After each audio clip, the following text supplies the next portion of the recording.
പ്രകൃതി സൗന്ദര്യവും കലാസൗന്ദര്യവും.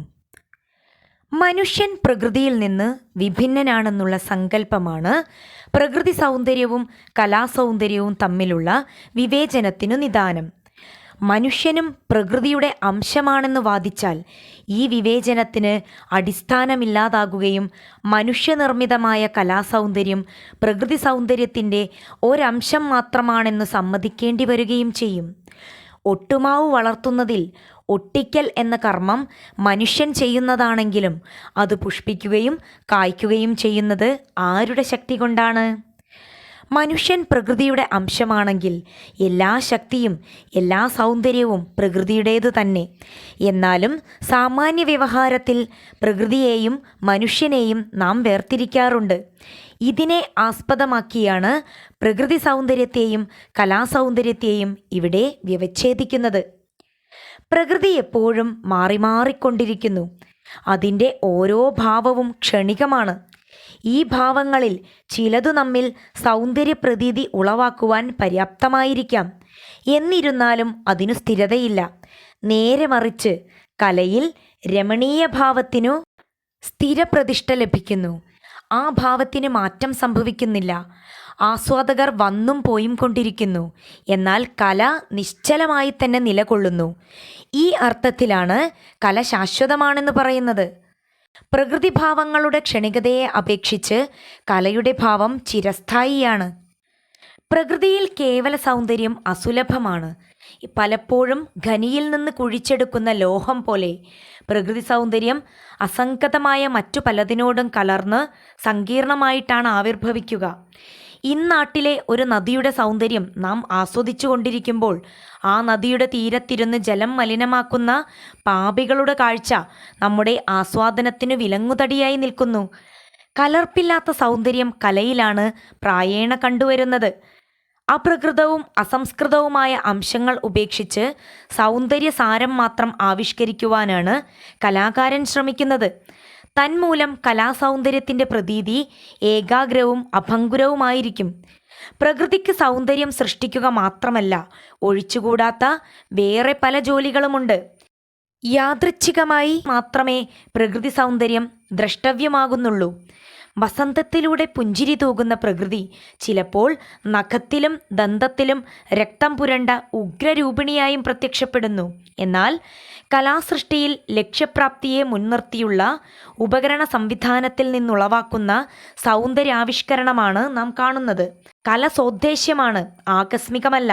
യാതൊരു അനുഭൂതിയിൽ നിന്ന് അത് ജന്മമെടുക്കുന്നുവോ ആ അനുഭൂതിയെ സമഗ്രമായി ശേഖരിച്ച് ഉചിതമായ രൂപത്തിൽ ആവിഷ്കരിച്ച് ഇതരർക്ക് പകർന്നു കൊടുക്കുകയാണ് അതിൻ്റെ ലക്ഷ്യം. കലാസൗന്ദര്യത്തെ പ്രകൃതി സൗന്ദര്യത്തിൽ നിന്ന് വേർതിരിക്കുന്നത് മനുഷ്യൻ്റെ സർഗപരമായ ചിത്തവൃത്തിയാണ്. പ്രകൃതി സൗന്ദര്യത്തിൻ്റെ അനുഭൂതി ഓരോരുത്തരും സ്വകീയമാണ്. അത് അവിടെ തന്നെ അവസാനിക്കുന്നു. എന്നാൽ കലാസൗന്ദര്യം ഒരു വക പരസ്യപ്പെടുത്തലാണ്.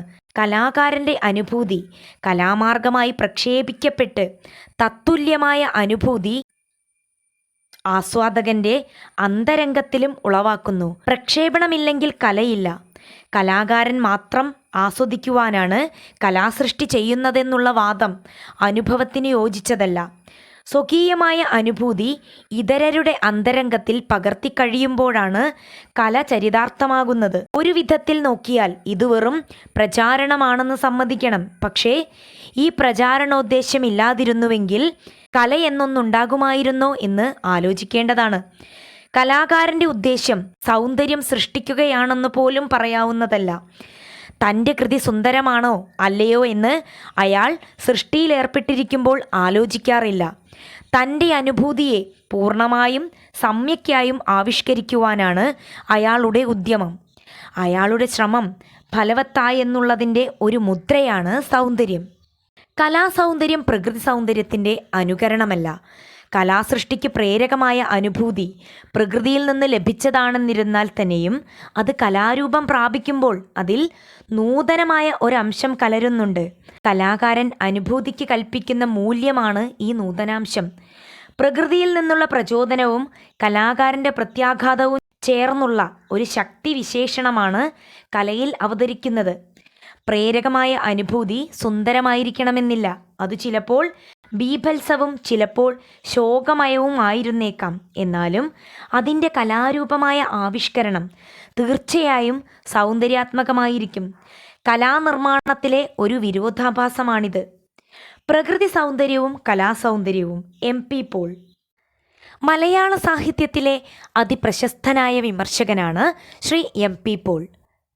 പ്രകൃതി സൗന്ദര്യത്തെക്കുറിച്ചും കലാസൗന്ദര്യത്തെക്കുറിച്ചും MP പോൾ എഴുതിയ ലേഖനമാണ് പ്രകൃതി സൗന്ദര്യവും കലാസൗന്ദര്യവും.